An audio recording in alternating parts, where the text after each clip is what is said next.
What's up guys, Rand Razor here with another tech video for you guys today, and today we're going to check out Apple's new Magic Keyboard with the numeric pad. Not the most exciting announcement from the WWDC event recently, but it's a new product that many desktop users have been waiting for.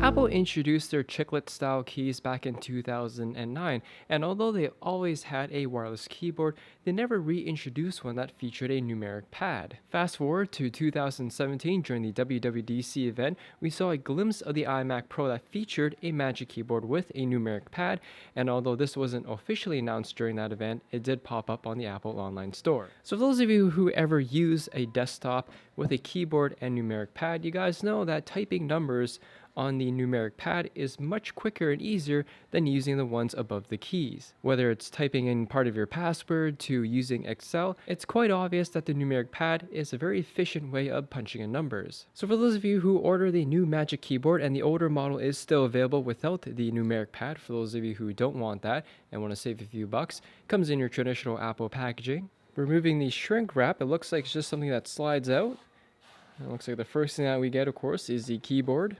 We also have an included lightning cable to USB to charge the keyboard, as well as a quick manual here with warranty information. So take a closer look at the keyboard here. For those of you who have the newer MacBook or MacBook Pros, it's pretty similar to the new butterfly keys that are on those computers. And take a closer look at the keyboard, you can see it is very similar to those butterfly keys. That being said, these aren't the butterfly keys that are on this keyboard. They do appear similar in shape, but they're more closer to the traditional chiclet keys on the previous generation MacBooks and iMacs. They're thicker and have a bit more travel in them, so for those of you who are coming from the previous chiclet style keys that Apple had, it's definitely not going to be a huge change. And as someone who prefers the previous generation chiclet style keys, I do like this a lot more than the butterfly mechanisms on the newer MacBooks. So here is the keyboard itself here, and as you guys can see, it's pretty much identical to the original Magic Keyboard, except the arrow keys are now more spread out and you have the addition of the number pad. Unlike the other Apple chiclet style keyboard that has a number pad which is wired,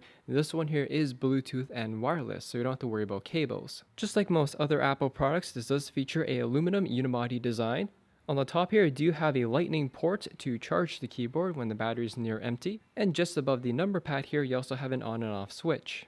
And on the bottom of the keyboard here, you have the Apple logo engraved in the center, 4 built-in rubber feet to keep the keyboard in place, and that slick, glossy white finish, which I'm sure will probably scratch pretty easily. Thankfully, it's on the bottom. In terms of the typing experience, I do prefer the Magic Keyboard over the butterfly system on the new MacBooks, as I mentioned earlier in this video. The keys are just feel more comfortable to type on. They have a tiny bit of mushy feeling to it, which is something I like about this keyboard versus the butterfly system where it didn't have any softness to them at all. So here's my current setup with the Moshi Luna keyboard here, and one of the great things about the Moshi Luna keyboard is that it's Apple inspired but also features a backlight, which is pretty awesome. But we're going to switch over to the new Magic Keyboard to see what it looks like with my Apple setup here. And here's what the setup looks like with the Magic Keyboard. So the one thing you appreciate about Apple keyboards is that they take up very little desk space as much as possible. So anyways, really not much else to say about the keyboard here. It features everything that the traditional Apple keyboard has, plus the number pad, an additional set of keys and full-size arrow keys as well. And all this while still maintaining the same form factor of the original Magic Keyboard, except for that extension part for the numeric pad. So what do you guys think about this new keyboard? Do you guys like it? Was it something you were looking forward to for those of you iMac or Hackintosh users? And is it something that you guys would pay for the extra $40? So far, the only real con I could say with this keyboard is I've always wished that Apple would provide a backlit desktop style keyboard, which I guess the numeric pad is better than nothing, but still, having backlight, which I learned from the Moshi Luna keyboard, is certainly a nice added feature for those of you who like to turn off the lights or are working at night. In conclusion, guys, for those of you looking for an Apple Magic Keyboard with a numeric pad, it's finally out. Anyways, thanks for watching, guys. Hope you all enjoyed the video, and if you have any questions or comments about this keyboard, ask away in the comment section there down below. Hit that like button, as always helps me out, and I'll see you all in the next video.